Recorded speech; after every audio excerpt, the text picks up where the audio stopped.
Eh bien, bonsoir à tous. J'espère que tout le monde a trouvé une place. Nous allons donc pouvoir commencer.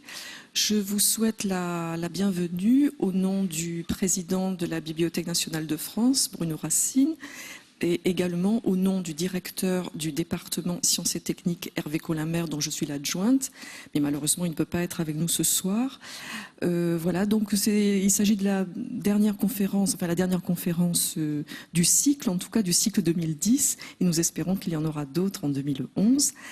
Donc je laisse la parole à Martin Andler qui va nous présenter le conférencier de ce soir. Merci encore une fois à la BNF de nous accueillir dans ce très bel amphithéâtre. Donc c'est la dernière conférence du 6e cycle de conférences Un texte, un mathématicien. Il y en aura presque certainement un autre l'an prochain. J'ai le plaisir d'accueillir Cédric Villani. Donc Cédric Villani, à ma gauche, est professeur à l'École normale supérieure de Lyon. Il est depuis l'été dernier directeur de l'Institut Henri Poincaré à Paris. C'est un jeune, comme vous pouvez le voir, un jeune et très brillant mathématicien qui est un petit peu un multi-récidiviste de prix et de médailles. Il a eu toute une série de prix et de médailles ces dernières années qui attestent le fait qu'il est extrêmement reconnu comme mathématicien dans son domaine de spécialité. J'ajoute une petite touche personnelle, mais c'est plutôt à ma gloire qu'à la sienne, c'est qu'il a été, il y a quelques années, mon étudiant. Et je suis tombé récemment dans mon ordinateur et il avait eu 16 à son examen. Voilà, donc je lui laisse tout de suite la parole. Merci Martin pour cette présentation. C'est un grand plaisir d'être ici, devant vous. Le titre de mon exposé, Les prodigieux théorèmes de M. Nash. En mettant au point ce titre, avec la complicité de Martin Andler, j'avais en tête de donner l'impression d'un bonimenteur qui cherche à attirer son public, qui fait de la retape, de la réclame pour un numéro de précéditation, un magicien qui présente un tour incroyable, quelque chose qui défie l'imagination. Des théorèmes auxquels on ne croit pas trop, qui semblent incroyables, d'un mystérieux monsieur Nash. Juste là, dans la loge, je voyais une affiche d'une rétrospective cinéma intitulée « L'étrange monsieur Grémillon ». C'est un peu le même genre d'effet, ce thé en tout cas. Et c'est bien l'impression d'impossibilité qui caractérise la lecture de certains des articles de Nash. Misha Gromov l'a bien résumé dans une interview assez récente où il parle de travaux de Nash qu'il lisait quand il était étudiant. Cela ne pouvait pas être vrai et c'était vrai. Et il décrit de manière imagée comment son professeur lui donne à lire un article de Nash. Il lui dit « ça n'a pas de sens, c'est impossible ». « Mais si, relis l'article, tu vas voir ». « Mais c'est pas possible, ça n'a pas de sens ». Gromov travaille encore et finit par se rendre à l'évidence. C'est bien vrai. Gromov est maintenant l'un des très grands mathématiciens de notre temps, un des géomètres les plus célèbres de notre époque. Et en tout cas, il raconte son émerveillement, sa stupeur devant ces résultats de Nash. Je vais essayer d'en faire sentir un petit peu de cette stupeur aujourd'hui. Et je vais commencer par nous replonger dans la vie de Nash avec une petite biographie. Nash n'est pas un inconnu pour les fidèles de ce cycle de conférences. Il en a déjà été question auparavant dans l'exposé d'Ivar Ekland. J'expliquerai tout à l'heure en quelques mots pourquoi je voulais reparler de Nash. En quelques mots donc, Nash naît en 1928 en Virginie, aux États-Unis. Très tôt, il manifeste un goût pour les sciences, l'ingénierie. Son père est ingénieur. Il se livre en particulier à des expériences dangereuses en chimie. Il commence des études de chimie à Pittsburgh et puis assez vite, il change de camp et il se convertit aux mathématiques, où il s'avère exceptionnellement doué. En 1948, il entre à Princeton, l'un des bastions, l'un des hauts lieux de la science dans le monde, en particulier en mathématiques et en physique. Et c'est là qu'il prépare sa thèse, où il introduit la notion maintenant fameuse d'équilibre de Nash, notion de théorie des jeux devenue universelle en économie et maintenant en biologie des populations. C'est le début d'une carrière fulgurante, carrière mathématique de premier ordre, qu'il accomplira en partie au MIT à Boston, au Courant Institute à New York, à Princeton, un peu au sud de New York. Et il démontre en particulier ces grands théorèmes de plongement et de continuité qui font sa renommée, sa légende dans le milieu mathématicien. Ça, c'est la partie heureuse, si l'on veut, ou du moins qui brille. Arrive la partie sombre. En 1959, Nash subit une attaque de schizophrénie paranoïde aiguë, disons qu'il a des hallucinations, complexe de persécution, et il va connaître la torture dans les hôpitaux psychiatriques. Ça dure presque 30 ans, avec des rémissions de ci, de là. Le plus extraordinaire étant qu'il arrive encore au cours des rémissions à faire des articles de mathématiques de très haut niveau. Mais c'est que vers 1990 qu'il émerge doucement et essentiellement spontanément de cette folie. Quelques années plus tard, alors qu'il est bien guéri, il reçoit le prix Nobel d'économie pour les travaux qu'il a effectués durant sa thèse, 45 ans plus tôt. John Nash est toujours vivant à Princeton actuellement. Petite carte, si vous voulez bien, des États-Unis, pour mettre des lieux sur les emplacements que j'ai cités, sa naissance en Virginie, ses études à Pittsburgh, Princeton ici, où il a fait sa thèse, le séjour à Boston au MIT, et puis le retour à New York, Princeton, en 1956, dont il sera question en particulier dans cet exposé. Pourquoi un nouvel exposé sur Nash? Bon, d'abord, évidemment, le public n'est pas le même, une bonne partie, j'imagine, a été renouvelée, mais ce qui m'a poussé à le faire en particulier, c'est ce paradoxe bien connu de ceux qui apprécient Nash. Nash est surtout connu pour ses travaux en théorie des jeux, ce qui lui a valu le prix Nobel. Et si on essaye d'estimer, je dirais qu'en gros 95% de la reconnaissance de Nash vient de ses travaux en théorie des jeux. 95% c'est basé en partie sur des impressions subjectives, en partie sur des recherches Internet. Quand on parle de Nash scientifiquement, je dirais 95 fois sur 100, c'est en rapport avec ces notions de théorie des jeux, équilibre de Nash. Mais pour les mathématiciens, c'est pas forcément ça qu'il a fait de plus extraordinaire. Alors ça dépend du point de vue, mais quand Milnor, un de ses collègues, a écrit un article de présentation du prix Nobel de Nash pour ses pairs, il commence en disant « Pour beaucoup de mathématiciens, ce pourquoi il a reçu le prix Nobel est le moindre de ses accomplissements. » Ça paraît quand même incroyable. Le moindre de ses accomplissements est quand même un prix Nobel. Là, il y a un paradoxe. Certains disent que Nash est le plus grand analyste du siècle. Je reviendrai plus tard sur ce que veut dire analyste, mais en tout cas un des grands mathématiciens. Et quand ils disent ça, ils ne pensent pas du tout à ses travaux sur la théorie des jeux. Gromov nous dit combiner une extrême puissance analytique avec l'intuition géométrique. Et Gromov ajoute, toujours dans cette interview, ce que Nash a fait en analyse et en géométrie est plus fort de plusieurs ordres de grandeur que ce qu'il a fait en économie. Alors, nous avons ici une situation paradoxale, bien connue, une situation qui semble un peu injuste, qu'on oublie souvent quand on présente Nash, ses travaux en analyse, et qu'on parle le plus souvent de ses travaux en théorie des jeux. Et c'était une injustice que je me sentais devoir réparer.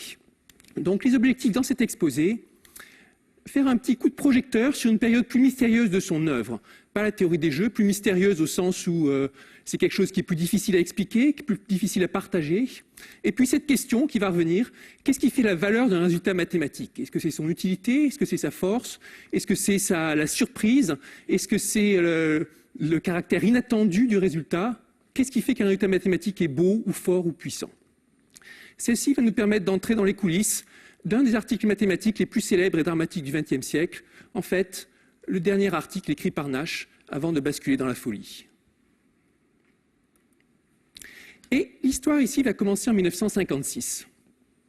À gauche, John Nash. Vous voyez ici une photo prise vers cette période sur une plage californienne. Vous constatez qu'il a une belle allure, il n'a pas beaucoup à envier, sa carrière n'a pas beaucoup envié à celle de Russell Crowe, qu'il interprétera à l'écran 45 ans plus tard dans un film à succès. Il arrive au Courant Institute, il revient de Boston. Courant Institute, un haut lieu à l'époque des mathématiques appliquées, comme on l'appelait. Et quand il arrive, ce n'est pas du tout un inconnu, sa légende l'a déjà précédé. Beaucoup de ses collègues sont très excités à l'idée de le rencontrer, ses nouveaux collègues, et en particulier Louis Nirenberg, déjà un mathématicien très reconnu, est impatient de discuter avec lui, il a un problème pour lui. Voilà un problème qui le tourmente et que peut-être Nash saura résoudre. Pourquoi lui plus que tout autre? On va voir. Donc je vais commencer à faire ici un long flashback, si vous me permettez, un retour en arrière à partir de cette période et expliquer ce que Nash a fait avant de venir ici, pourquoi il est célèbre, qu'est-ce qui fait que Nirenberg pense que c'est l'homme de la situation. Et après, je reparlerai de cette interaction avec Nirenberg et de ce qui en a suivi. Ce qui a rendu Nash célèbre en particulier, c'est ce théorème de plongement isométrique. Plongement, comme quand vous plongez un objet dans un bain, dans un liquide, dans un fluide. Isométrique, qui préserve les distances égales, isométriques.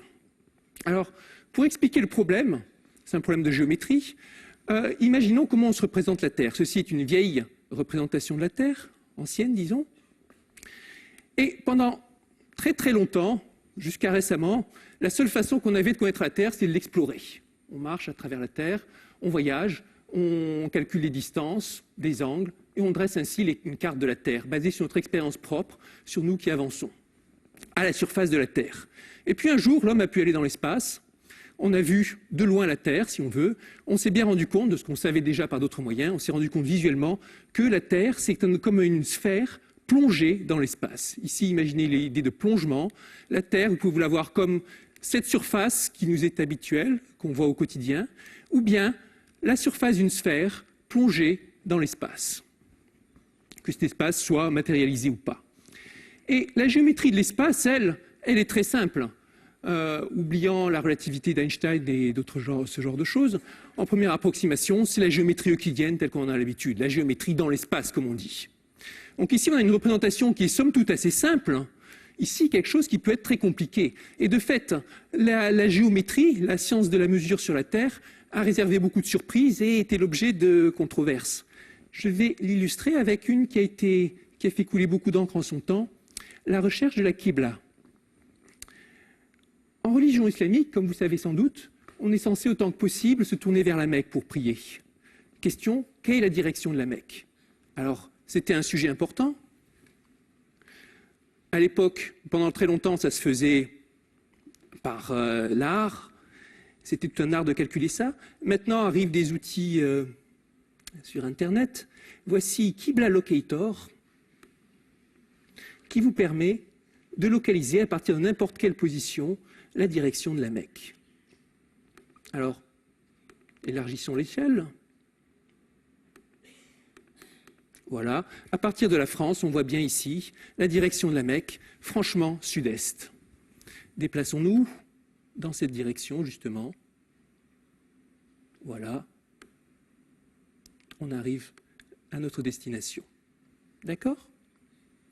Alors, jusqu'ici, rien de spécial. Quand on a commencé à construire des mosquées très à l'ouest, et en particulier aux États-Unis, quelque chose d'extraordinaire est apparu. Regardez ici, ça c'est la direction de la Mecque, vous voyez, c'est curieux. Maintenant, ça pointe horizontalement, c'est ce dont on a l'impression. Et quand j'arrive aux États-Unis, je pointe vers le nord. Grand débat. Oui, alors, faites pas attention aux demandes de chat en attente et à tout ce qu'on veut qui est autour. Évidemment, tout le spam qu'on peut imaginer. Donc, concentrez-vous là-dessus. Et observez ce phénomène incroyable. Je suis ici, dans le New Hampshire ou qui sait où, je veux construire une mosquée. La Mecque, on le sait bien, est au sud, et pour me diriger vers la Mecque, je dois pointer vers le nord. Alors ça a été toute une affaire. Les ambassades sont intervenues, est-ce qu'il y a une erreur dans les calculs? Mais non, on recommence les calculs, mais oui, c'est bien vers le nord, je vous le dis, ainsi de suite. Non, je ne veux pas y croire. Forcément, il faut aller vers le sud. Bon. Et évidemment, ce genre de complications, il vient du fait qu'on est dans une géométrie non triviale, une géométrie sphérique, justement. À partir du moment où on a cette image, cette représentation plane de la Terre, évidemment, les trajectoires les plus courtes, les trajectoires géodésiques, comme on dit, le plus court chemin d'un point à un autre, ce n'est pas des lignes droites, c'est des lignes compliquées. Mais si on a cette représentation plongée de la Terre comme une sphère dans l'espace, ça devient très simple. Vous imaginez bien, pour avoir la plus court chemin, je prends un bout de ficelle, je l'accroche ici sur la position de la Mecque, là, j'accroche l'autre bout ici aux États-Unis, et je regarde, ça me tracera la courbe. Une vision beaucoup plus simple, en somme, cette vision plongée. Dans l'histoire de la géométrie, on est passé graduellement d'une vision plongée à une vision abstraite. Alors, grossièrement, on commence il y a très longtemps avec la géométrie à l'Euclide, les triangles, des angles, des polygones ou ce que vous voulez. Et puis un jour, on s'intéresse à la géométrie sur une sphère, géométrie sphérique. Et on étudie les propriétés des triangles sur une sphère, les angles, la somme des angles n'est pas égale à 180 degrés, etc.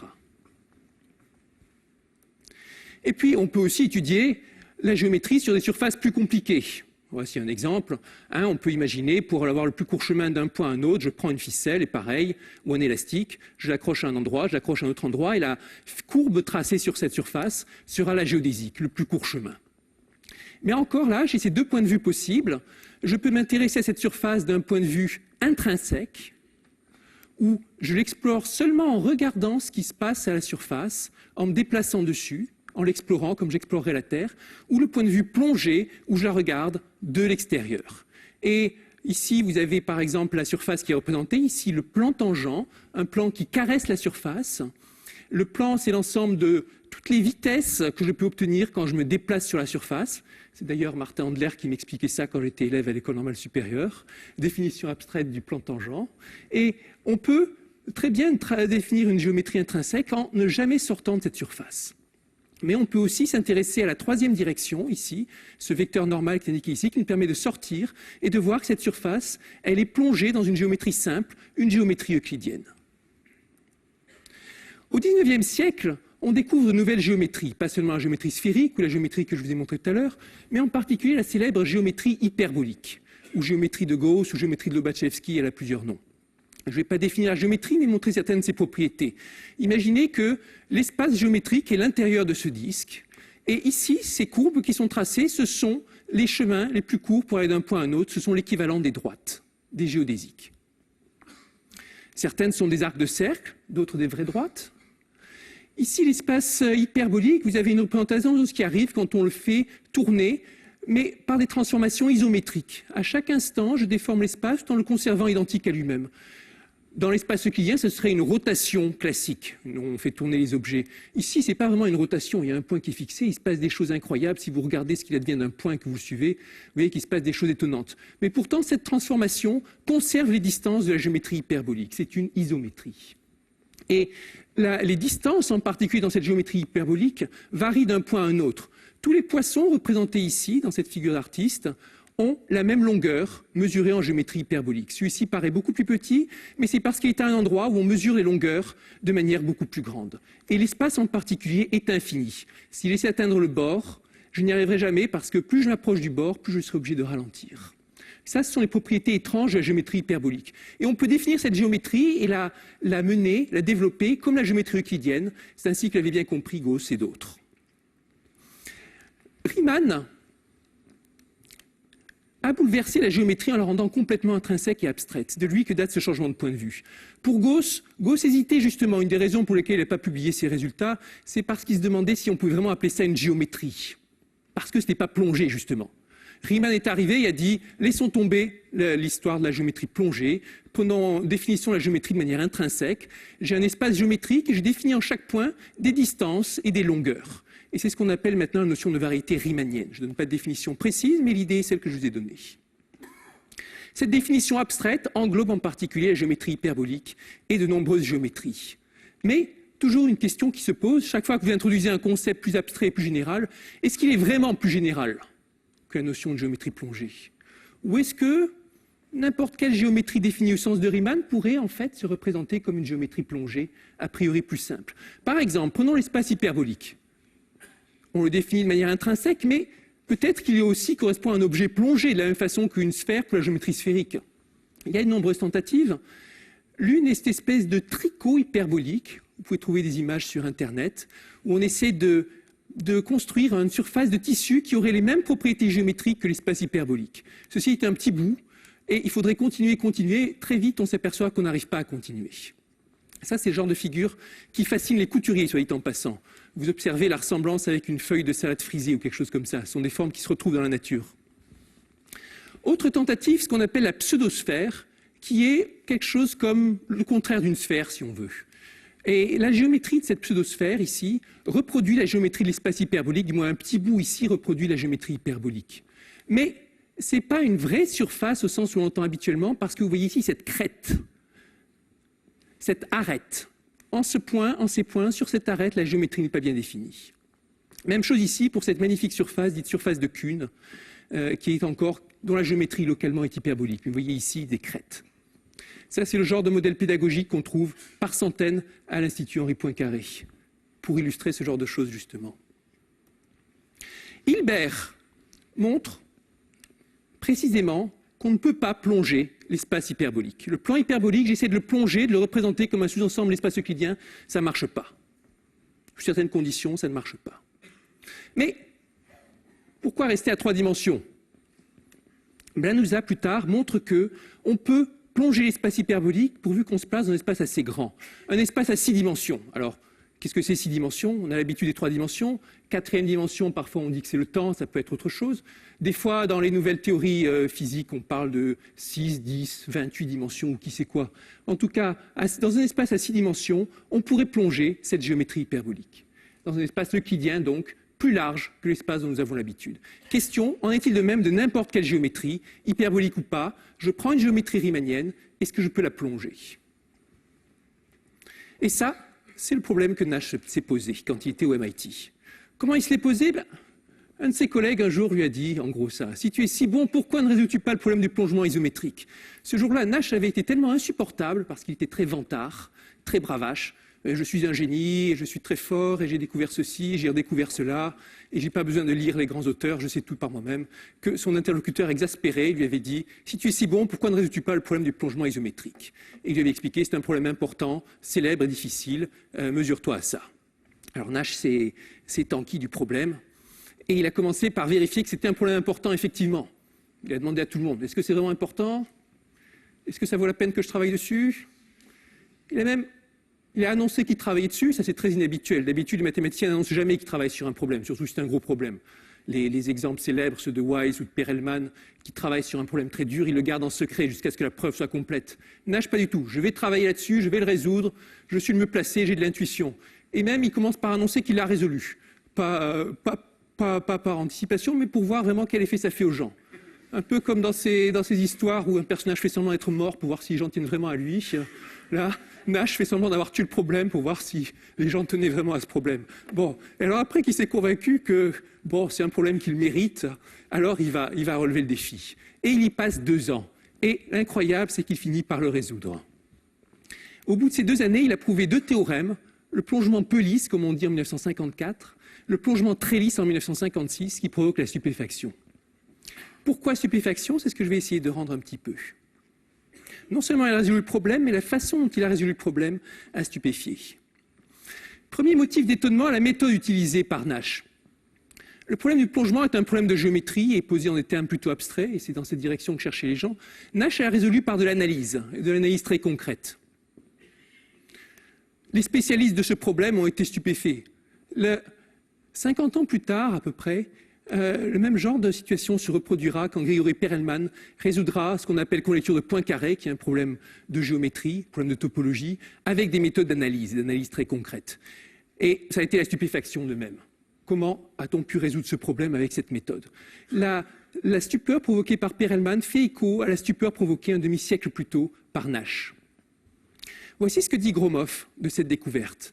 Le travail de Nash est l'un des premiers travaux qui ont rendu la géométrie riemannienne simple, un incroyable changement d'attitude sur la façon de penser aux variétés. Vous pouviez les prendre à main nue. Quelque chose qui semblait un concept abstrait, on pouvait travailler dessus et en faire ce plongement qui finalement est quelque chose de plus concret qu'on ne croyait. J'ai prononcé le mot analyste, et qu'est-ce qu'un analyste? Les mathématiciens n'ont pas tous la même façon de penser, pas tous la même façon d'aborder les sujets, pas tous les mêmes outils, pas tous le même cerveau. Et certains ont une pensée algébriste, une pensée structurée, certains ont une pensée analyste, certains ont une pensée probabiliste. Qu'est-ce qu'un analyste? Un analyste, c'est quelqu'un qui analyse. Bon. Le mot japonais pour dire l'analyse est très proche du mot qui dit la cuisine fine, kaiseki. Et c'est bien ça qui a l'idée dans l'analyse. On va faire du raffiné, du précis. On va décortiquer et contrôler précisément. Un analyste, c'est quelqu'un qui veut tout contrôler. Ça, c'est une phrase que m'avait dite un de mes professeurs de probabilité. Justement, il ne se rangeait pas dans ce camp-là. Il m'a fallu des années pour comprendre vraiment ce qu'il entendait, mais il avait parfaitement raison. Donc, un analyste met son orgueil dans la force et la précision avec laquelle il attaque un problème, avec des outils simples et puissants, comme un outil très bien façonné qui va taper exactement au bon endroit, bien ciblé. Et un analyste étudie en particulier beaucoup des fonctions et ils étudient en grand détail. Ici, j'ai représenté des fonctions, des courbes, des signaux et vous voyez qu'elles ont des propriétés très différentes.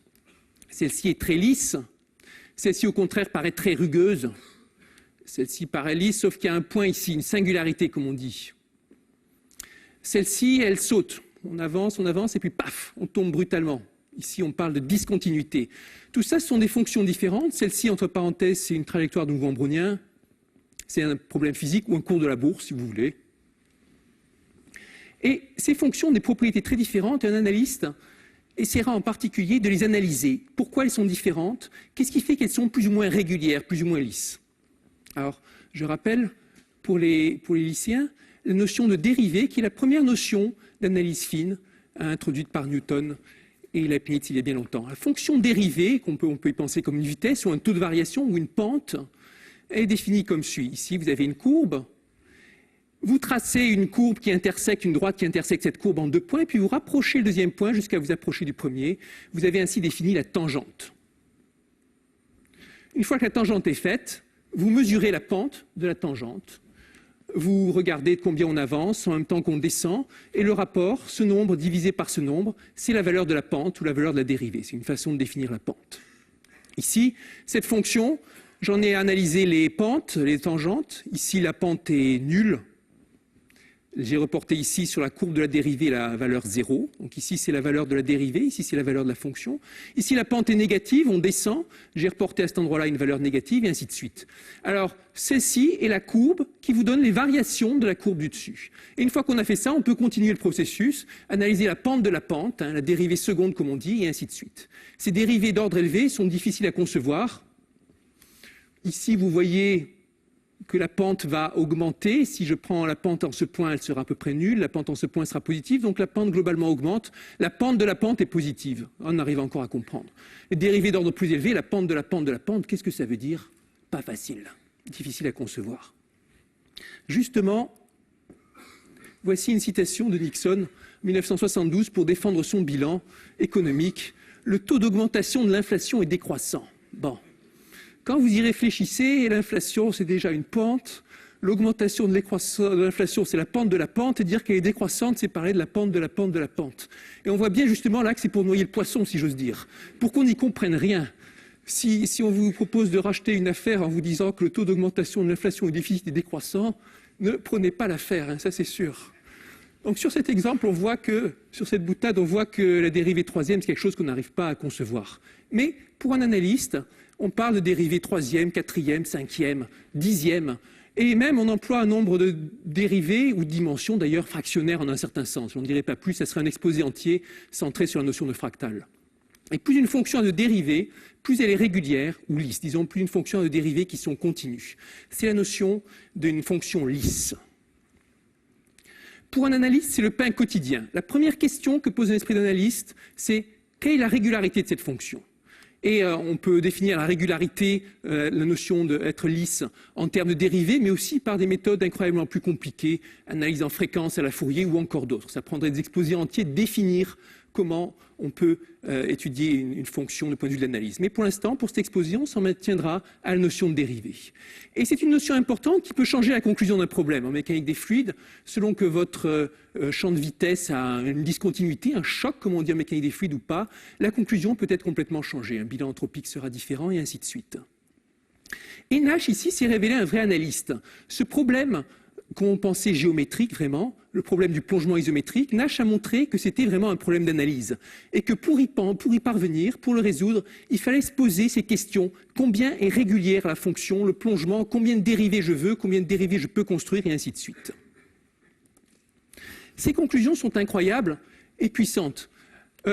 Voici le paradoxe de Nash-Kuiper que j'évoquerai brièvement, qui est une conséquence de son premier théorème de plongement.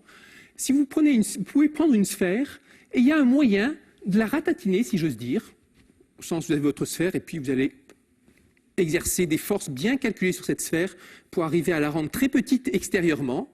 Vu dans le domaine du plongement, ce sera un plongement très petit, mais vu du point de vue intrinsèque, ça n'aura rien changé. Des petits êtres vivant à la surface de la sphère ne remarqueront pas la différence. Et on peut faire ça sans la cabosser. Il y a une façon de ratatiner une sphère. Vous prenez un marteau, une balle de ping-pong, prenez un marteau, vous tapez dessus. Ça va ratatiner la sphère. Mais ça va créer des coins, des singularités. Nash montre qu'on peut le faire sans singularité, ce qui est en contradiction avec notre expérience. Nous savons bien qu'une sphère est rigide, on ne peut pas la déformer, sauf à la casser. Nash montre aussi que même l'espace hyperbolique, on peut le plonger dans l'espace euclidien habituel. Il semble y avoir contradiction. Hilbert a montré que c'était impossible. Et là, c'est une question de régularité. Nash montre que c'est une question de régularité. En fonction du nombre de dérivés qu'on demande, on peut le faire ou pas. Et le grand théorème de plongement en particulier, le grand théorème de plongement de Nash, son deuxième, celui qui a demandé un effort colossal de concentration, on peut toujours plonger une géométrie abstraite, quelle qu'elle soit, de manière très lisse, dans un espace euclidien suffisamment grand. Donc, par ce théorème, Nash montre qu'il y a équivalence du point de vue abstrait de Riemann et du point de vue concret de Gauss. Donc ça, c'est un pas majeur dans la géométrie riemannienne. Et ces preuves sont incroyables aussi. On aurait montré ça à un géomètre, il aurait pensé que Nash était fou allié à l'époque. Nash, pour construire son plongement, il commence par réduire grossièrement les distances. Et puis, il les augmente peu à peu par des tortillons. Voici un exemple de ce que ça donnerait, ces tortillons appliqués à un beignet. Et puis, il attaquait un système d'équations très difficile, car sa résolution fait perdre des dérivés. Alors, sans le dire, c'est un système d'équations qui régit ce plongement isométrique et qui semble frapper de malédiction. Si vous essayez de le résoudre avec 3 dérivés, vous arrivez à en construire que 2. Vous essayez avec 5, vous arrivez à en construire que 4, et ainsi de suite. On appelle ce phénomène perte de dérivés. Et Nash a trouvé, ce phénomène était bien connu des analystes, et Nash a trouvé comment le résoudre. À cette perte de dérivés, Nash a opposé une méthode très ancienne, datant de Newton, pour calculer de manière approchée les zéros, les points d'annulation d'une fonction. C'est une méthode qu'on apprend à l'école parfois. On appelle schéma d'approximation numérique de Newton. Par exemple, ici j'ai une fonction, je veux calculer une valeur approchée de ce zéro-là, l'endroit où la courbe croise l'origine. Je pars d'une valeur approximative, ce xn ici, je trace la tangente à la courbe et je prends l'intersection ici, c'est mon approximation. Et puis je recommence, partant de cette nouvelle approximation, je trace la tangente, l'intersection de la tangente avec l'axe et ainsi de suite. Cette méthode d'approximation, qui a la particularité de converger extrêmement vite, Nash a montré qu'on pouvait s'en servir pour vaincre ce phénomène de perte de dérivés. C'est un vrai raisonnement d'analyste, mais un raisonnement auquel personne n'a cru. Comment ça peut marcher? Alors les gens ont bien vérifié la preuve de Nash, ça leur a pris longtemps, mais ils sont finis par se convaincre. Et ces outils, après, ont été repris. Ces outils ont donné naissance à de nouvelles théories puissantes par la suite, qui ont le nom intégration convexe ou schéma de Nash-Moser, et qui permettront plus tard d'attaquer quantité de problèmes mathématiques. Donc, en 1956, Nash, c'est l'homme qui a compris la régularité mieux que quiconque, et l'application en géométrie.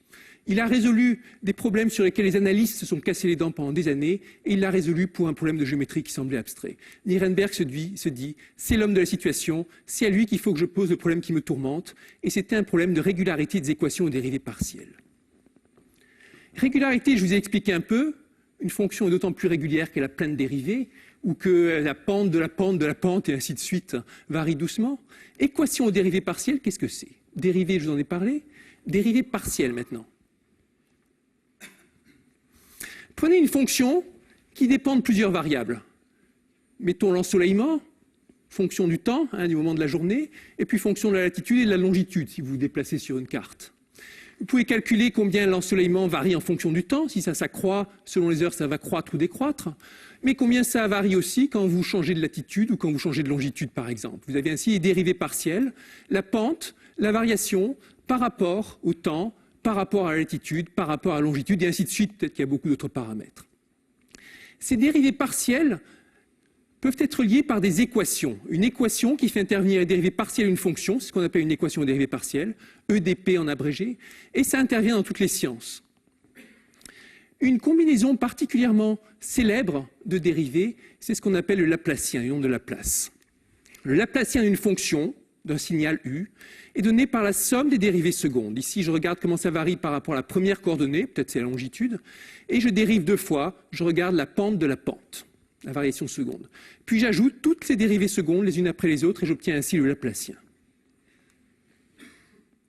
Voici un tableau un peu impressionniste, peut-être effrayant, de certaines équations aux dérivées partielles célèbres. Les équations aux dérivées partielles, je vous dis qu'elles régissaient tout. Ici, vous avez en haut l'équation de Boltzmann, dont vous avez entendu parler pour ceux qui étaient là dans l'exposé de Laure Saint-Raymond, et qui régit les gaz les gaz raréfiés en haute atmosphère. Ici, l'équation de Vlasov qui régit, disons, l'évolution d'une galaxie. Ici, le flot de Ricci, l'équation de Ricci qui a permis à Perelman de résoudre la conjecture de Poincaré. Ici, l'équation d'Euler qui date de 1755, qui décrit un fluide incompressible et non visqueux. Alors, je les présente comme des formules magiques, si vous voulez, sans vous donner des explications. On va se concentrer sur l'une d'entre elles après. Ici, vous avez en rouge, entouré de bleu, l'équation du plongement isométrique que Nash a résolue pour construire son théorème de plongement. Ici, la relativité générale d'Einstein. Ici, l'équation de Dirac. Ici, l'équation d'un fluide compressible et visqueux. Ici, l'équation de Schrödinger, la base de la physique quantique. Ces équations, comme je vous disais, elles sont partout. Elles décrivent n'importe quel phénomène que vous avez en tête, ou presque. Elles sont partout, d'ailleurs, celle-ci. Je ne sais pas si certains d'entre vous la reconnaissent. Elle vous est peut-être familière. Beaucoup d'entre vous, je pense, passent devant presque tous les jours. Vous ne la voyez pas? La voici. Station de métro Châtelet. Vous avez cette imposante sculpture, une sorte de raie géante ou quelque chose comme ça. Et ici, l'équation de Schrödinger, la base de la physique quantique, comme je vous disais. Donc, ici, quand il a fallu, dans cette représentation artistique, évoquer quelque chose de fondamental dans le monde, c'est l'équation de Schrödinger que l'artiste a voulu inscrire ici. La base de la physique quantique, comme je vous le disais. Derrière chacune de ces équations, il y a un monde, un traité entier. Ça peut vous prendre des années pour maîtriser l'une seule de ces équations. Et l'équation sur laquelle je vais parler maintenant, l'équation dont on va parler, l'équation que Nirenberg a en tête, c'est l'équation de la chaleur. Une des plus anciennes et des plus respectables, peut-être la première de toutes. Elle date de Fourier, 1811. L'équation porte sur la température. Imaginez qu'on s'intéresse à la température dans une barre de métal. La position dans cette barre de métal est repérée par un nombre, disons la distance par rapport à l'une des extrémités. Vous avez ici une variable de position, et puis vous avez une variable de temps. Au fur et à mesure du temps, la température évolue. Et voici l'équation. La dérivée par rapport au temps, donc la pente de la température, est égale à une constante fois le Laplacien de la température, qui est cette somme de dérivées secondes dont je parlais. Une autre façon de l'écrire, c'est la dérivée de C fois la dérivée de la température. Vous voyez ici les dérivées partielles.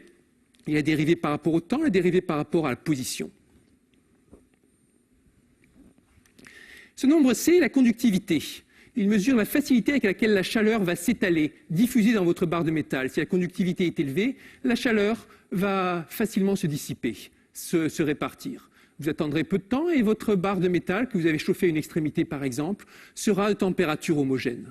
Si en revanche la conductivité est très basse, la chaleur circulera très mal dans la barre de métal. La conductivité peut être constante, disons que c'est une propriété du métal, ou elle peut varier d'un point à un autre. Imaginez une barre de métal avec un alliage. Je dis n'importe quoi, mais par exemple, ça pourrait être moitié de cuivre, moitié de fer à un endroit, puis 53-47%, puis 55-45%, et ainsi de suite. Les propriétés pourraient varier et la conductivité va varier en fonction des proportions. Quand c'est le cas, l'équation de la chaleur est ainsi. Il faut que vous preniez en compte la dépendance de la conductivité par rapport à la position. Ceci est l'équation de la chaleur pour un milieu inhomogène. Quand cette conductivité est variable, on ne peut pas calculer la solution de l'équation de la chaleur, pas de formule. Mais pour autant, on peut l'étudier.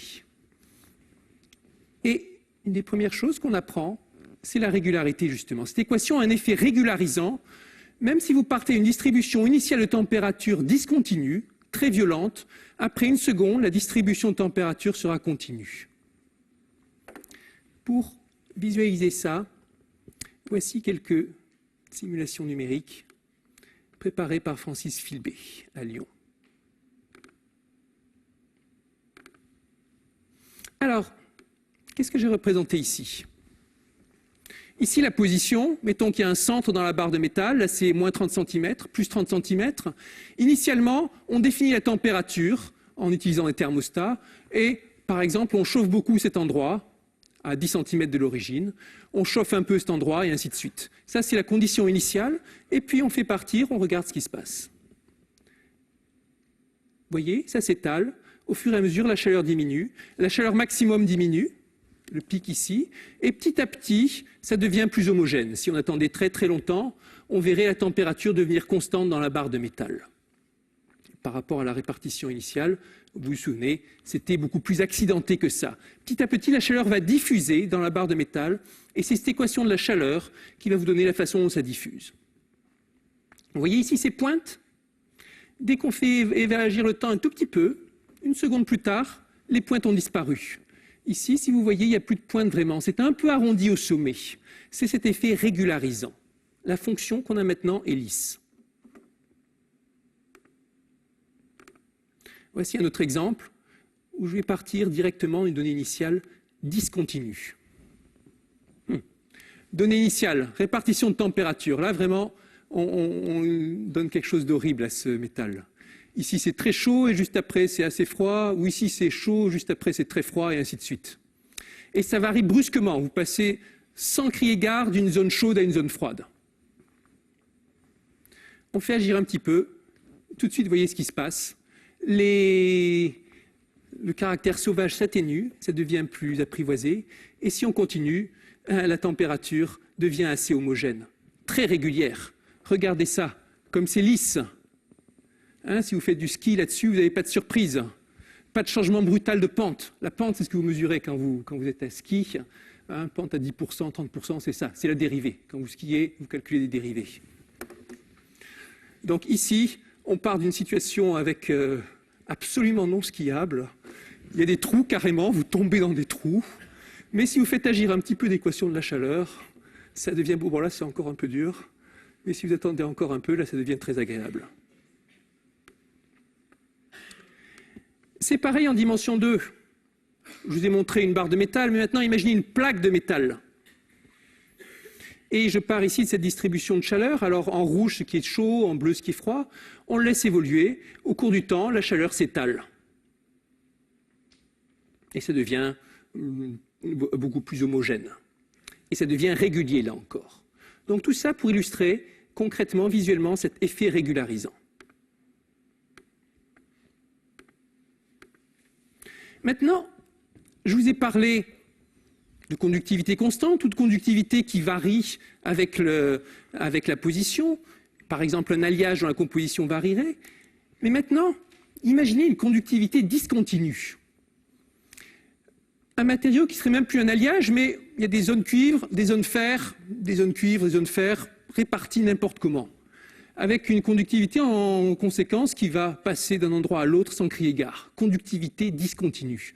Les propriétés de la chaleur d'une région à l'autre vont être très différentes, on s'attend à ça. La conductivité pourrait même être quelconque. On pourrait préparer un matériau n'importe comment, avec un alliage vraiment mal dégrossi. Que va-t-il se passer? Est-ce que, si on prend une distribution de chaleur dans un milieu comme ça, un milieu à conductivité discontinue, à conductivité quelconque, est-ce qu'on va quand même avoir cet effet régularisant? C'est ça le problème qu'on va poser à Nash.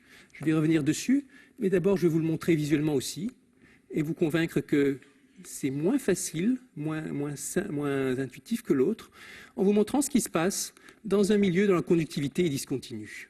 Voici la même donnée initiale que précédemment, avec là encore complètement discontinue, mais cette fois dans un milieu dont la conductivité varie brutalement. Et regardez ce qui se passe. Ah, c'est pas mal. Ça semble régularisé aussi. Mais si vous faites un zoom, vous voyez que c'est pas aussi beau que ça l'était. Oups. Vous voyez? On voit des variations. Si vous faites du ski là-dessus, vous sentirez des brusques accélérations ou ralentissements. Ce n'est pas comme c'était le cas ici avec la viscosité constante, avec la conductivité constante. Là, c'était vraiment très lisse. Maintenant, dans ce problème avec la viscosité variable, avec la conductivité variable, décidément, vous avez des brusques décrochements. On sent que la fonction est moins lisse, mais elle est quand même continue. On ne tombe pas dans des trous. Et pareil, quand on regarde en dimension 2, ici, vous partez de cette situation, on chauffe. La situation au départ est assez régulière, et on va laisser évoluer, voir ce qui se passe au cours du temps dans ce milieu inhomogène. Et violemment inhomogène. Regardez ce que vous obtenez, c'est pas très joli. C'est pas une belle figure comme on avait tout à l'heure. Là, ça diffuse, ça fait une sorte de tache. On sent bien que c'est pas très régulier non plus. Mais ça reste continu. Du moins, on a l'impression. Et c'est ce problème exactement que Nirenberg pose à Nash. Donc, je le répète, c'est un problème physique, si l'on veut. Vous avez une distribution de chaleur, une distribution de température, dans un milieu qui est très hétérogène, la conductivité est discontinue.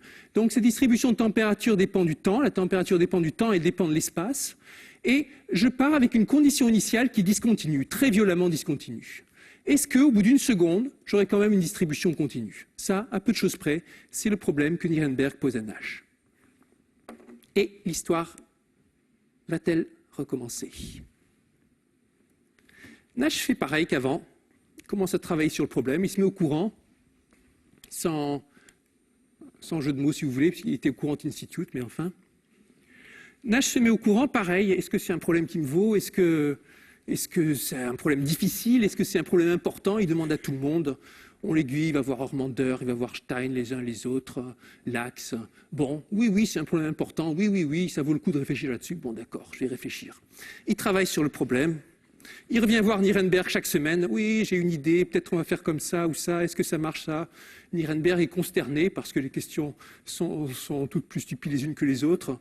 Visiblement, Nash ne connaît rien à l'équation de la chaleur. Il n'a pas la bonne intuition là-dessus. Est-ce qu'il est si bon que ça? Mes espoirs sont déçus, se dit Nirenberg. Et puis petit à petit, il va voir de plus en plus de monde, il pose de plus en plus de questions, et on sent au fur et à mesure qu'il y a un changement qui se fait. Petit à petit, Nash se met bien dans l'esprit de l'équation. Nash, il pose des questions qui sont de plus en plus intelligentes, et puis il y a un plan qui se dessine, on le sent. Et aux uns aux autres, il demande des choses, il met tout le monde à contribution, comme ferait un chef d'orchestre ou un compositeur qui, à chacun de ses musiciens, ferait apprendre une partition, et chaque musicien ne voit que son petit morceau, mais lui a en tête le grand plan d'ensemble. Et c'est la façon dont travaille Nash. Et puis un jour, il faut bien se rendre à l'évidence, le problème est résolu. Il a fallu 6 mois à Nash. Au début, il ne connaissait rien à ce problème, et à la fin, il l'a craqué, comme on dit. Là encore, l'histoire s'est répétée. Nash a relevé le défi, et encore une fois, la solution est époustouflante. Personne, aucun des spécialistes n'aurait pensé à aborder les choses de la façon dont il a fait. C'est cet article qu'on va examiner rapidement. Comme je disais, c'est l'un des plus célèbres dans l'histoire des équations aux dérivées partielles, pour diverses raisons, j'en reparlerai après. Continuity of Solutions of Parabolic and Elliptic Equations. Donc maintenant, vous comprenez de quoi il s'agit. C'est la continuité des solutions de l'équation de la chaleur, si vous voulez, dans un milieu très hétérogène. Ce n'est pas un article très long, 24 pages. Et on va parler aussi plus tard de la publication. L'article commence dans l'introduction avec une profession de foi qui fait la promotion des équations aux dérivées partielles. Les problèmes ouverts dans le domaine des équations aux dérivées partielles sont très pertinents pour les mathématiques appliquées et la science en général. Je vous l'avais bien dit, les équations aux dérivées partielles, c'est partout. Et ce domaine semble voué à un développement rapide. Il semble clair toutefois que de toutes nouvelles méthodes doivent être employées. Là, il a parfaitement raison. Nous espérons que ce travail y contribue significativement et que les méthodes nouvelles utilisées dans notre précédent article révéleront leur valeur. Pareil, je vous avais dit, dans le terme de plongement, ce sont les méthodes qui ont fait la grande valeur de l'article. Ici, c'est pareil. Les méthodes nouvelles introduites par Nash vont pouvoir être utilisées. Nash en a conscience. Les méthodes, c'est au moins aussi important que le résultat que je démontre.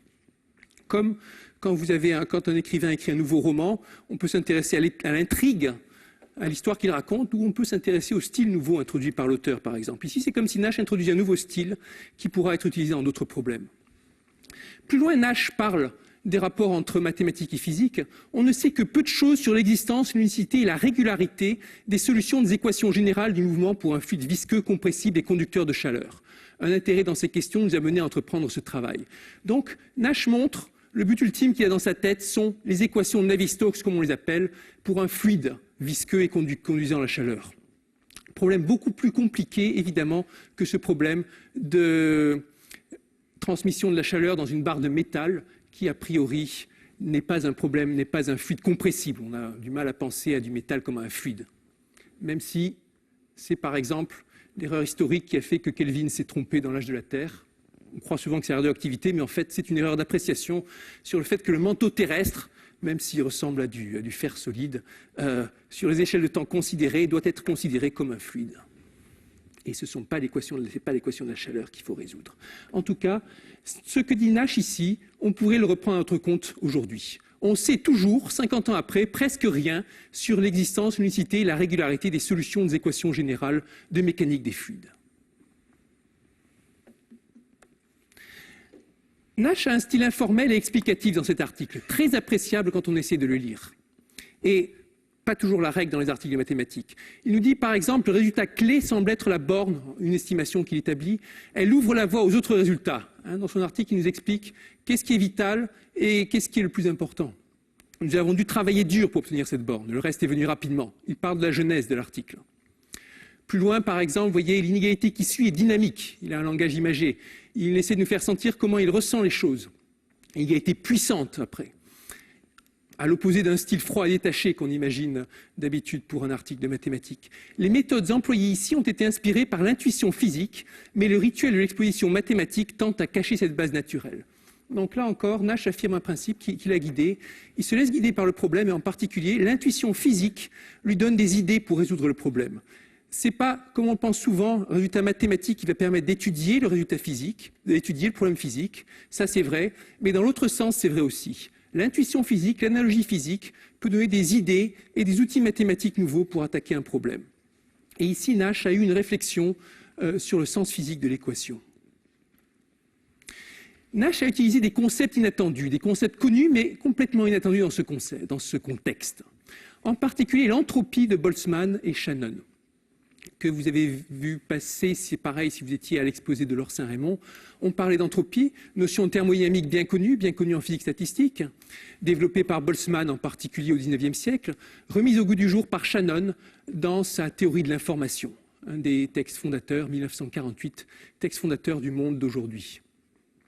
L'entropie, traditionnellement, mesure le désordre ou l'incertitude microscopique.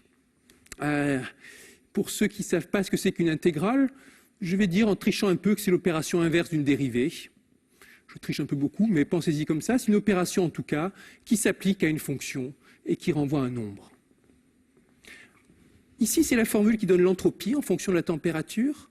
Et cette formule était bien connue, mais ce qui est incroyable, c'est la façon dont Nash l'utilise dans ce contexte radicalement inhabituel.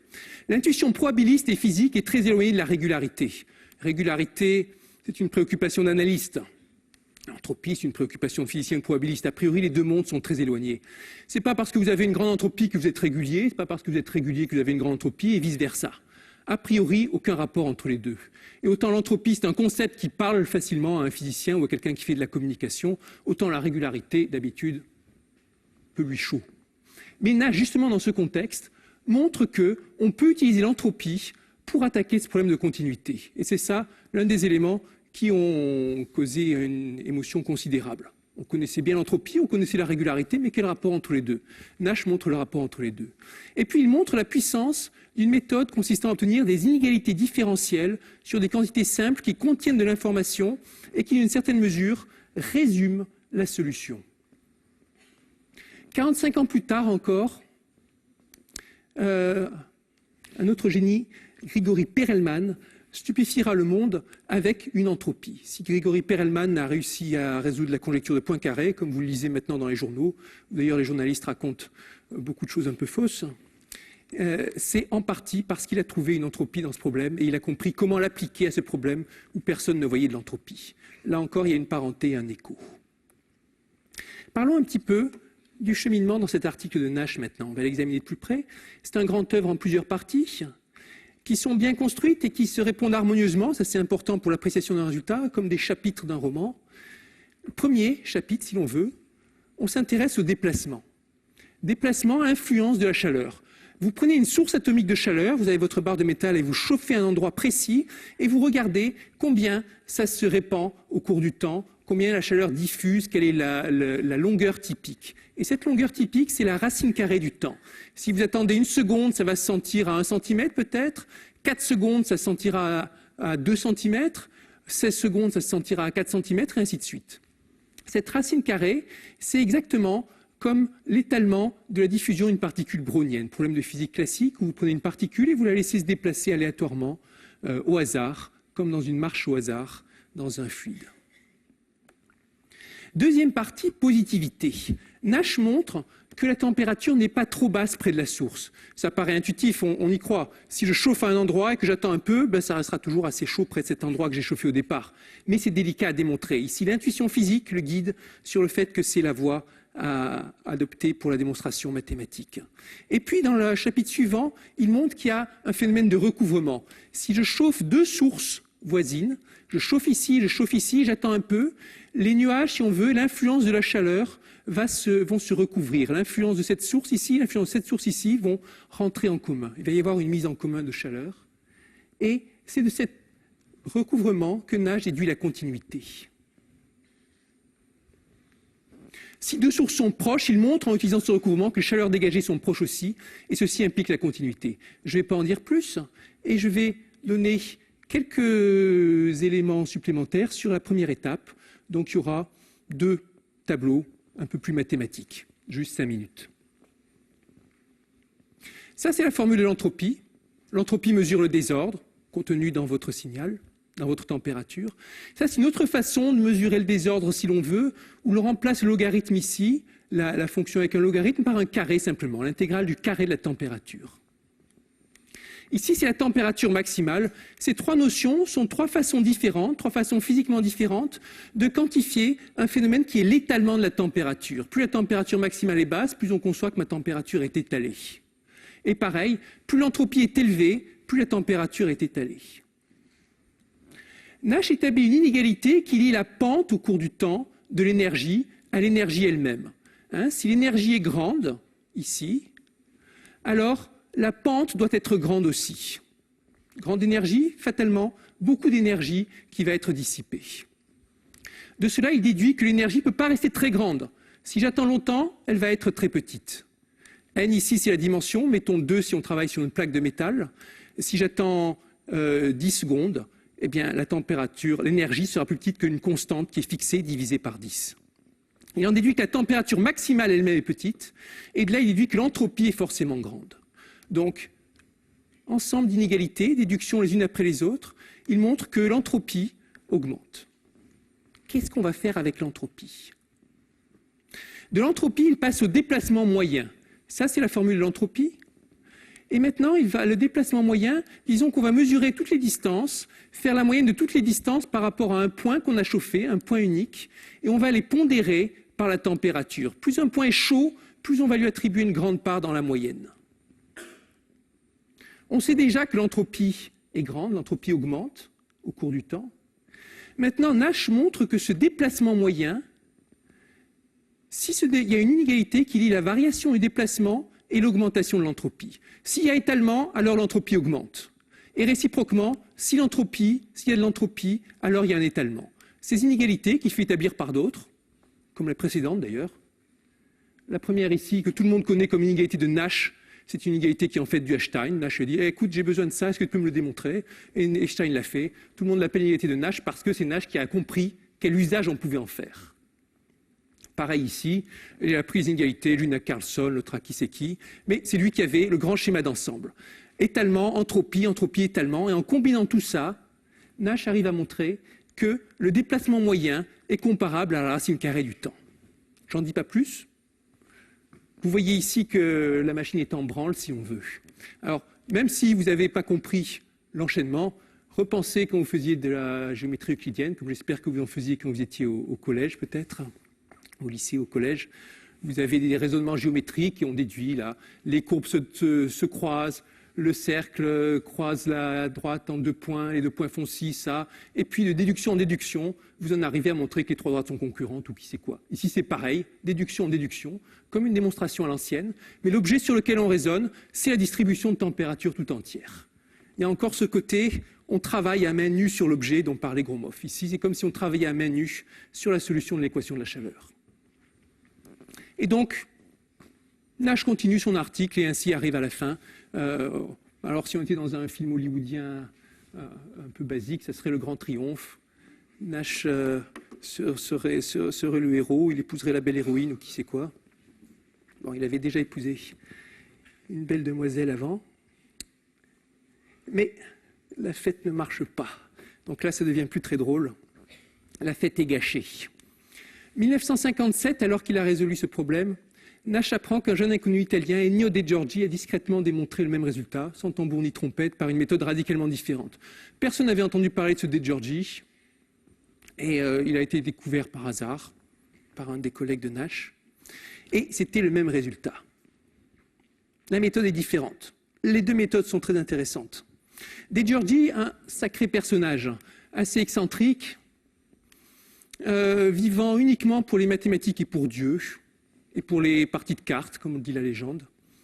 De Giorgi deviendra une légende vivante, adulée par toute l'Italie. La preuve de De Giorgi fixera le standard pour des générations de spécialistes d'équations et dérivées partielles. Si vous demandez à un analyste quel est l'article d'équations et dérivées partielles le plus important qui ait jamais été écrit au XXe siècle, probablement qu'il répondra celui de De Giorgi. selon les sensibilités, dira De Giorgi ou Nash, sans doute. Mais l'article de De Giorgi a sans doute surpassé celui de Nash en célébrité. Et puis, Nash, malgré ses airs bravaches et sûr de soi, avait vraiment besoin pathologique de reconnaissance. Et en particulier, il attribuera à cette coïncidence le fait que De Giorgi ait démontré le résultat en même temps que lui. Il attribuera publiquement à cela la perte de la médaille Fields en 1958 au profit de René Thom, alors qu'il a seulement 30 ans. Seulement 30 ans, ça lui laisse encore, normalement, on pouvait espérer, beaucoup de temps devant lui pour démontrer encore des théorèmes grandioses, mais ce n'est pas le cas. L'épilogue est très sombre. Parlons d'abord du devenir de l'article de Nash, l'article que je vous ai présenté. Il est accepté pour publication dans Acta Mathematica, que beaucoup considèrent comme la revue de mathématiques la plus prestigieuse du monde. Nash retire l'article dès qu'il est accepté, procédure totalement inhabituelle, et il le soumet à l'American Journal of Mathematics, peut-être pour concourir pour le prix Boscher 1959, un prix d'analyse décerné pour un article paru dans un journal américain. Peine perdue, le lauréat du prix Boscher cette année-là est Nirenberg. Après la médaille Fields, c'est le prix Boscher qui lui échappe. Nash est furieux, il ruminera ce genre de choses pendant des décennies, et puis, ce n'est pas le plus grave, déjà à l'époque où on apprend ce prix Boscher en 1959, Nash est déjà en plein délire paranoïaque. Il croit qu'il est persécuté par des extraterrestres ou que les extraterrestres communiquent avec lui. C'est le début d'une longue tragédie. Et pendant que Nash se bat contre ses propres démons, ses articles, eux, font leur chemin et vont révolutionner l'analyse du XXe siècle. Révolution qui demandera du temps. Il faudra le temps que les analystes digèrent les articles de Nash. Ça prendra longtemps. Mais au final, ça reste comme un monument dans les mathématiques du XXe siècle. Voilà, l'histoire s'arrête ici. Et je vous laisse ici une petite bibliographie, si vous voulez en savoir plus. La petite autobiographie rédigée par Nash à l'occasion de son prix Nobel. La longue biographie rédigée par Sylvia Nazar, Beautiful Mind, sur laquelle a été adapté très librement le film à succès Beautiful Mind. Les chapitres 20, 30 et 31 correspondent en particulier à la période dont j'ai parlé. Enfin, ce que j'ai dit est beaucoup plus détaillé que ce que vous avez là-dedans, mais là-dedans, vous avez tout le contexte. Et puis, un petit texte écrit par John Milnor pour ses pairs, pour parler du prix Nobel pour John Nash en 1995.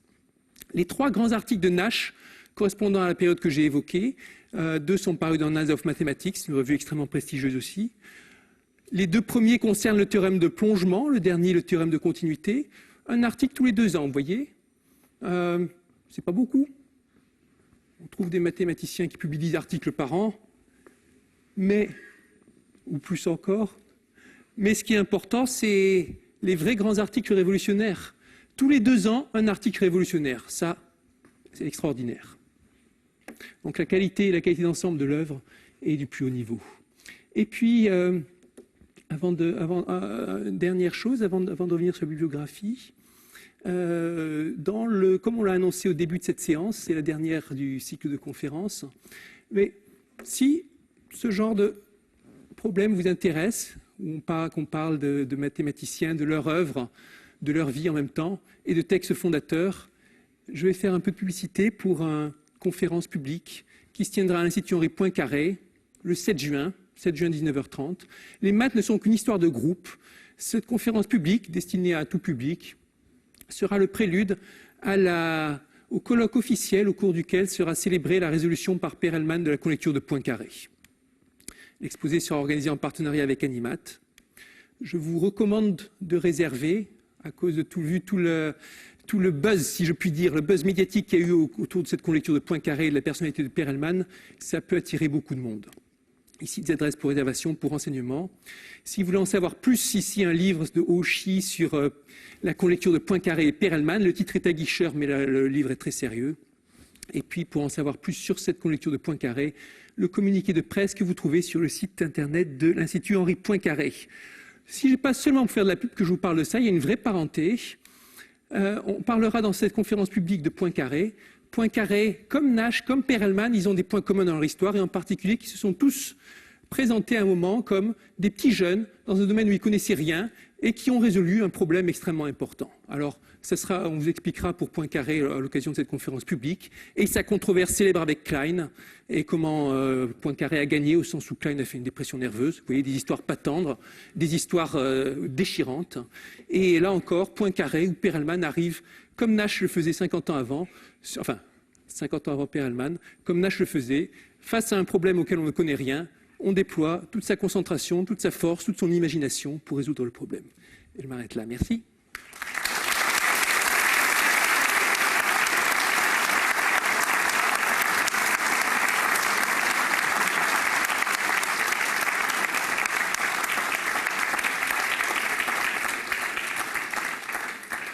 Bien. Nous avons un peu de temps pour des questions, mais je vais juste faire un commentaire. Quand il y a 2 ans, je crois, ou 1 an et demi, j'avais vu Cédric Villani à un séminaire. Il était en train de regarder cet article de Nash et il y avait des espèces d'éclairs d'excitation qui perçaient. Je lui demandais mais qu'est-ce que tu fais? Je lis cet article de Nash, c'est complètement génial. Et je me suis dit je vais pas le louper, je vais lui demander de faire une conférence à la BNF. Et je pense qu'il a pu restituer une partie de cette excitation, de cette émotion esthétique dont on parle beaucoup à propos des mathématiques quand ils lisent des mathématiques, quand ils comprennent des mathématiques. Bien, des questions, des commentaires. Le débat est ouvert. La première question la plus difficile.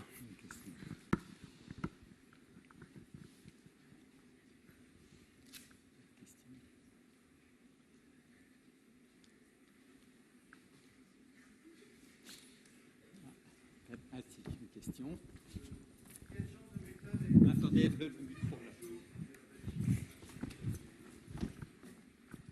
quel genre de méthode a utilisé le dénommé Giorgio? De Giorgi, pardon. Je vais en dire très rapidement. peu. Voilà, mais pour dire que l'intuition de Giorgi est plus géométrique.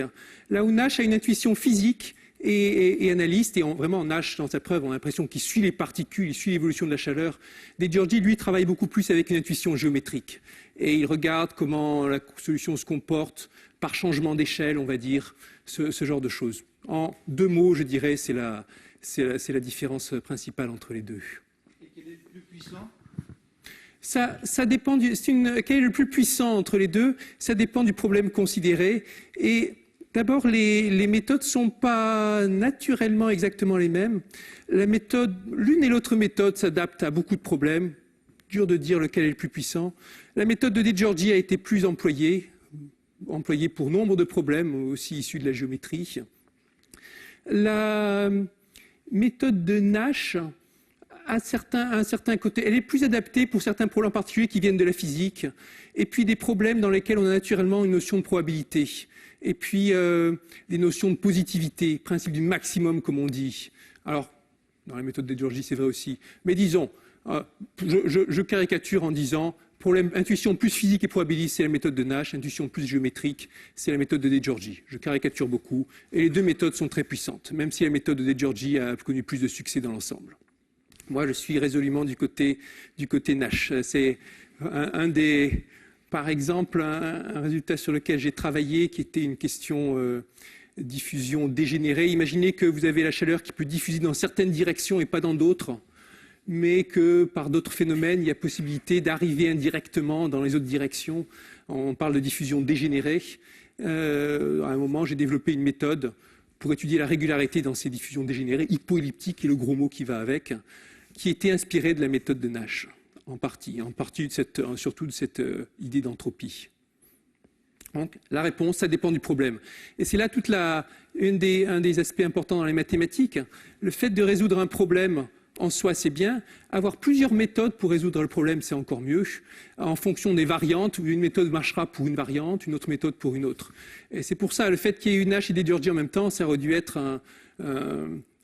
accroître la fête, rendre les choses encore plus extraordinaires, encore plus palpitantes. C'est très navrant qu'il y ait eu ce jugement, que Nash ait vécu ça de manière aussi terrible. Alors, peut-être...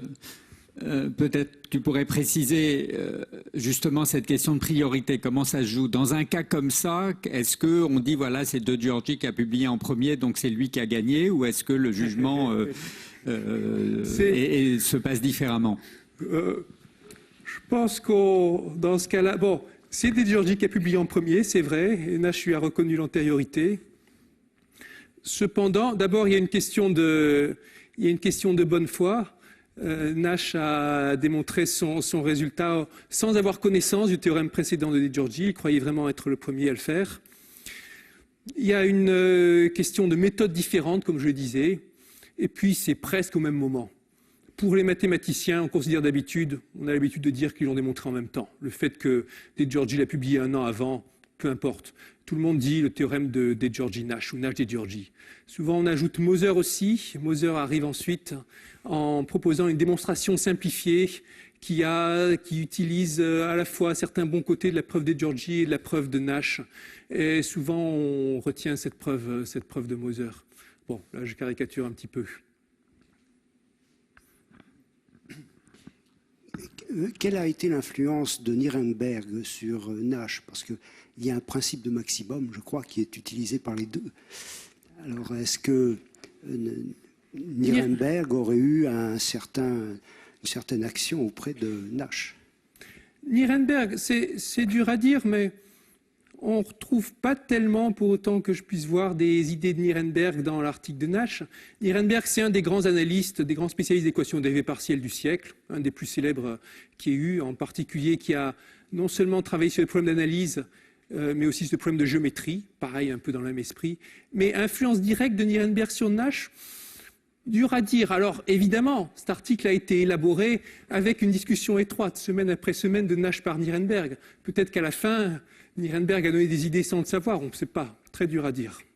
Il faudrait une analyse très fine des idées des uns et des autres. Et puis il y a des idées qui sont dans l'air aussi, c'est dur à dire, des fois à qui revient l'idée.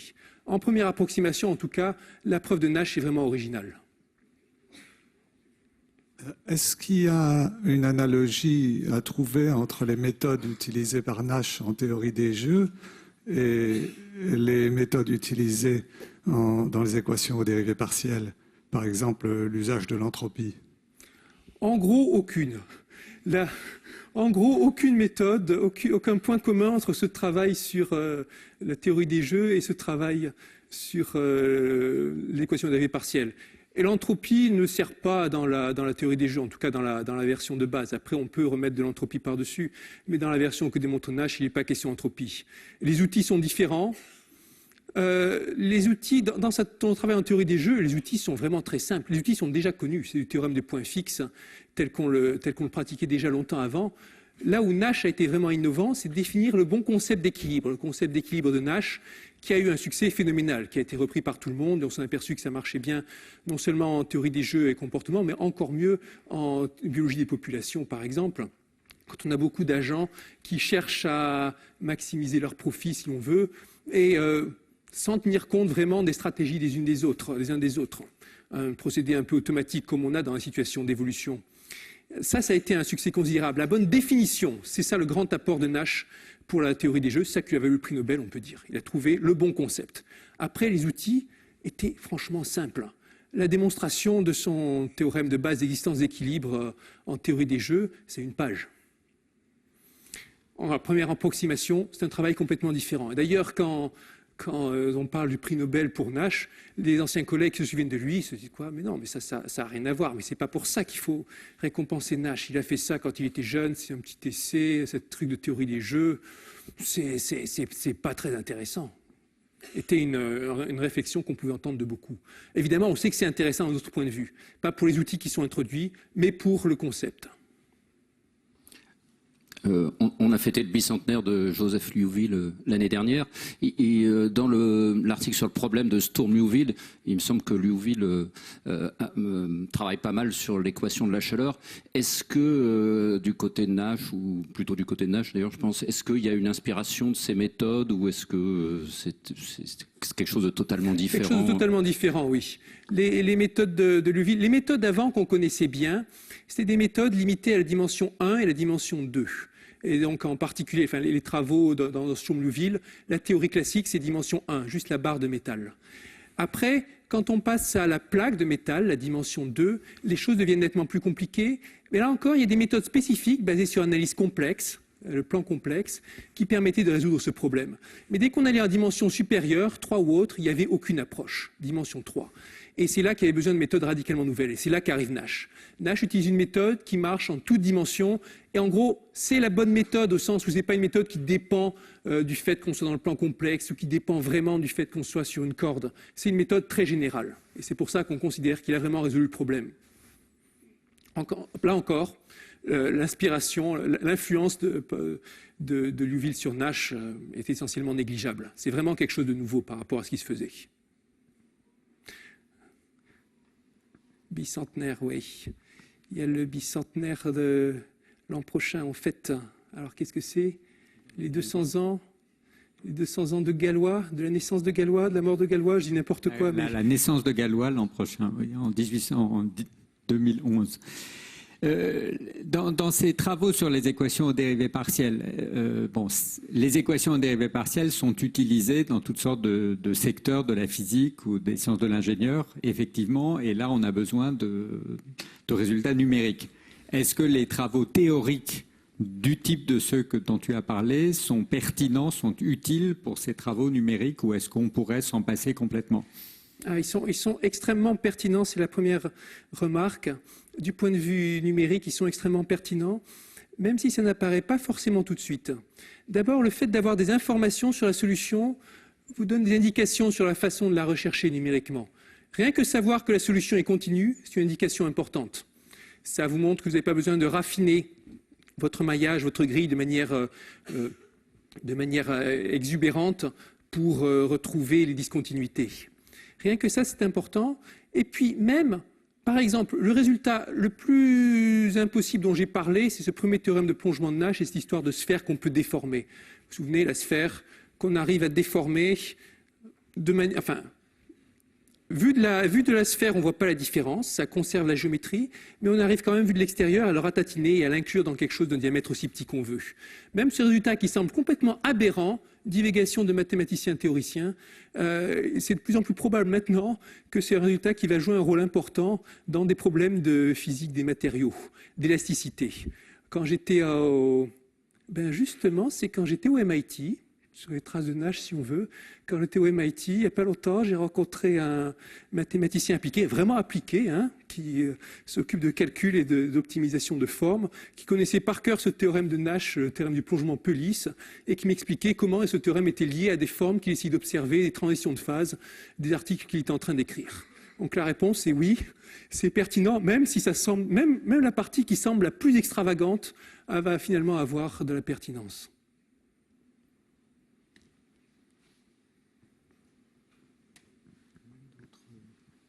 Autre question, commentaire?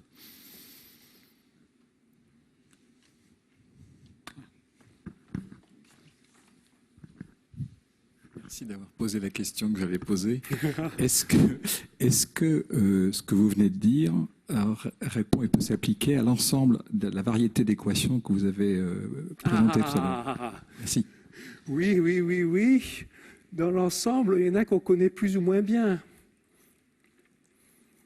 Alors, il faudrait parler en détail de chacune des équations. D'abord, en gros, une équation, une théorie.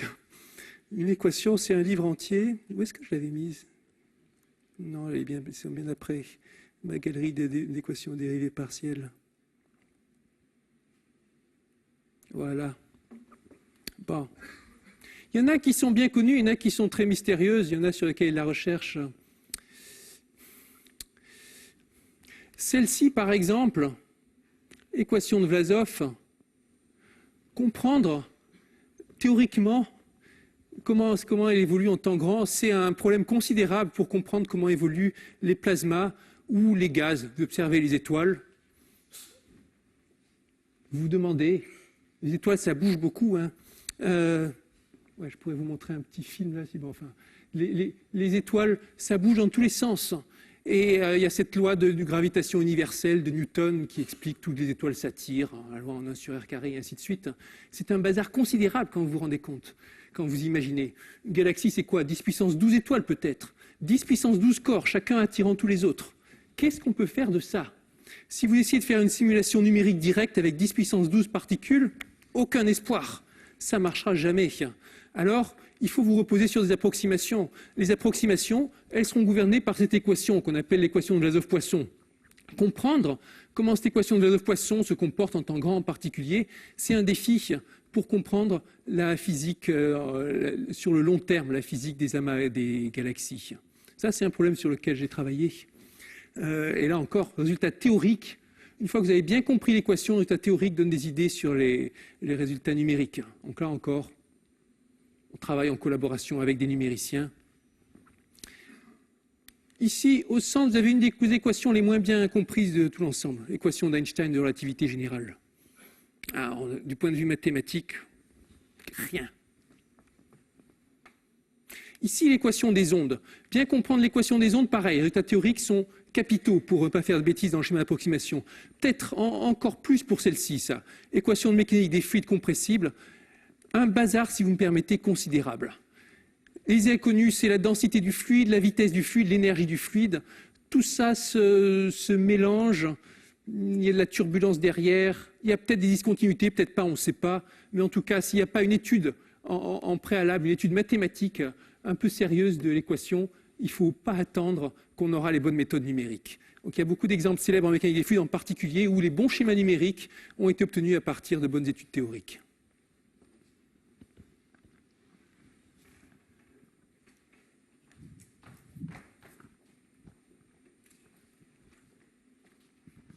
Oui, ben justement, les équations qui servent à prédire l'évolution de la température de l'atmosphère, on fait beaucoup de schémas numériques, mais est-ce qu'on a des études théoriques sur ce sujet?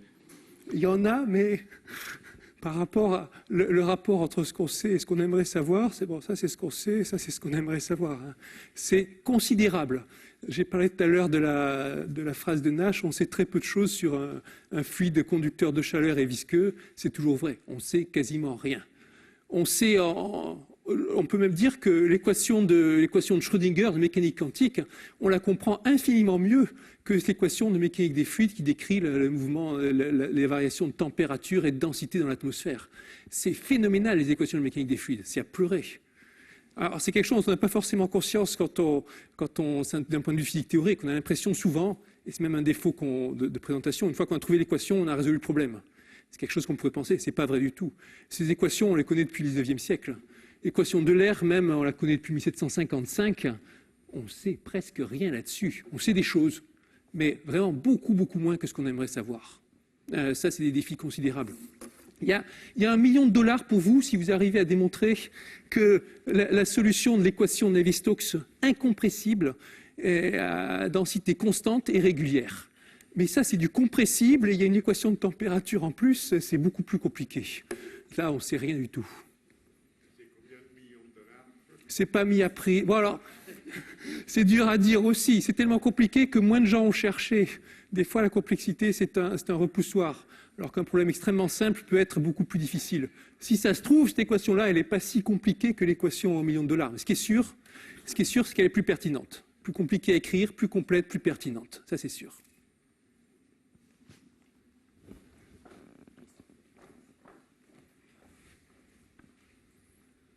Mais alors, qu'est-ce qui fait la force d'un théorème mathématique? Qu'est-ce qui fait la force d'un théorème mathématique? Ça dépend de l'œil du lecteur. La beauté est dans l'œil du lecteur, comme on dit, c'est la force aussi. Ce qui fait la force, c'est un compromis, une combinaison de différents facteurs. Et selon les personnes, on va être sensible à plus ou moins un facteur ou un autre. Quelque chose qui est important, c'est le fait qu'une théorie puisse s'appliquer. Ce qui fait à beaucoup de problèmes. Mais pour un analyste, encore plus important, c'est la méthode. Si on résout un problème mathématique avec une belle méthode qui va pouvoir s'appliquer à d'autres problèmes, alors le résultat est fort. Ce qui est important ensuite, c'est la beauté beauté du théorème. Pour quelqu'un qui le regarde, pour un mathématicien, c'est, en première approximation, c'est l'essentiel. Ce à quoi il est le plus sensible d'abord, c'est est-ce que ce théorème est beau? Et beau, ça va vouloir dire quoi?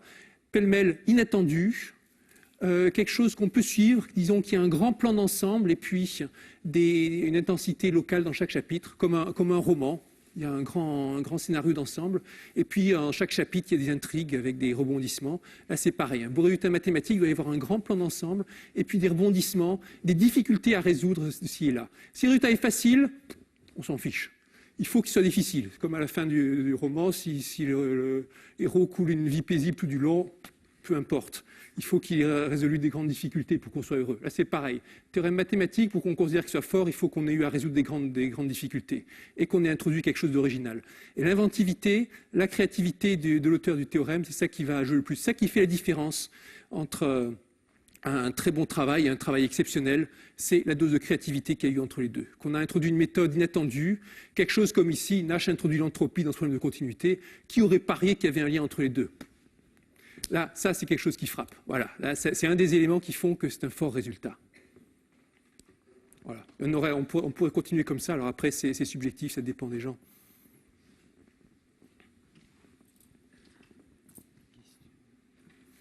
Il y a ici aussi. Et il y a là-bas.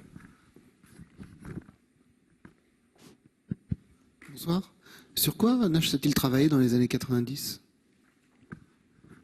Dans les années 90, Nash s'intéressait à des questions de relativité générale, mais au moment où il a obtenu le prix Nobel, il n'était pas en train de réaliser des parties majeures de son œuvre, toujours pas.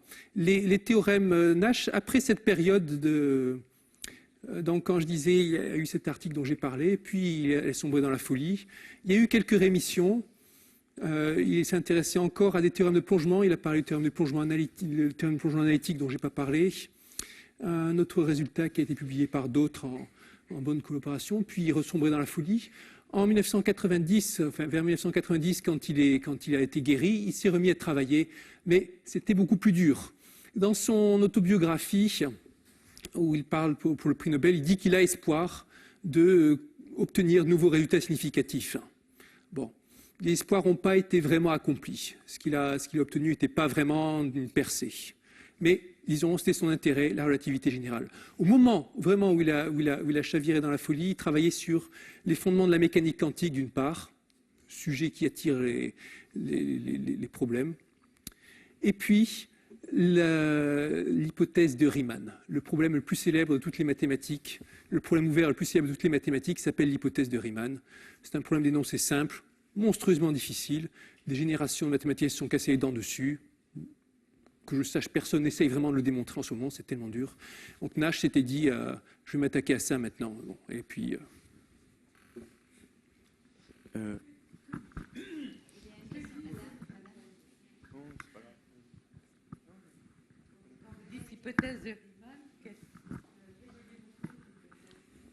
Si j'avais un tableau noir, je pourrais vous l'écrire.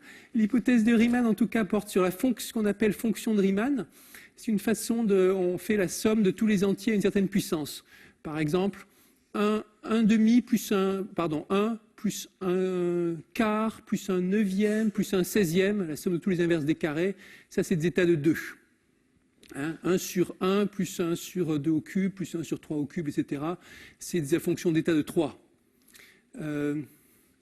Ici, dans la salle, un de nos auditeurs est le fils d'un mathématicien qui est célèbre en particulier pour avoir montré que zeta de 3 est un nombre irrationnel. Une preuve qui a fait sensation.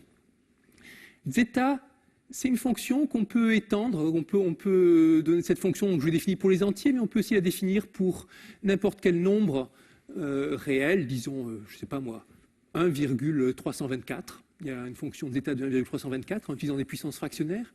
Et puis on peut l'étendre au plan complexe, et donc avoir une fonction qui est définie ainsi sur tout le plan complexe. On s'intéresse aux endroits où cette fonction s'annule. Il y a beaucoup de zéros qui sont évidents à trouver, et il y a plein de zéros qui ne sont pas évidents. Et Riemann, qui s'intéressait à cette question pour des questions de théorie des nombres, a montré, a pensé, a conjecturé que tous les zéros étaient de la forme 1,5 plus i fois quelque chose en notation complexe. L'abscisse est 1,5 et l'ordonnée serait quelque chose d'autre. Donc toutes les zéros sur la droite réelle de partie réelle égale à 1,5. Pourquoi il a fait cette hypothèse? Bonne question. Il y avait pas mal c'était connecté à beaucoup de choses. Il y a eu pas mal de réflexions sur la puissance, le génie de Riemann, l'abstraction, qui arrive comme ça à formuler une hypothèse à partir de rien. Le mythe a un peu volé en éclats quand on a découvert des brouillons de Riemann, longtemps après sa mort, et on s'est aperçu qu'il avait calculé numériquement énormément de zéros, et il s'était rendu compte expérimentalement que beaucoup des zéros avaient une partie réelle égale à 1,5. Bon, en tout cas, quoi qu'il arrive, ce problème, hypothèse d'état de Riemann, il est assez simple. Je vous l'ai expliqué là en 1 minute, avec un tableau et un peu plus d'explications. En 5 minutes, vous le comprendriez facilement l'énoncé. Et c'est le problème de mathématiques le plus célèbre du monde, sans conteste. Oui, excusez-moi, c'est par rapport aux influences des mathématiciens sur Nash, quand il était beaucoup plus jeune, avant de démontrer les théorèmes. Vous avez des noms qui ont pu influencer sa pensée mathématique? Des noms qui ont pu un peu influencer la pensée mathématique de Nash, c'est dur à dire. D'abord, Nash mettait un point d'honneur à tout redémontrer par lui-même. Par exemple, il y a ce célèbre théorème de Gauss qui dit que n'importe quel un polynôme admet toujours un zéro dans le plan complexe, grand théorème de l'algèbre comme on l'appelle.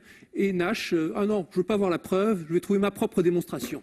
Et il faisait comme ça pour tout. Donc il mettait un point d'honneur à ne pas suivre la ligne des autres. La théorie des jeux, c'est un peu pareil. Il arrive à Princeton et puis il fait sa thèse en théorie des jeux, mais il s'intéressait déjà à ça avant.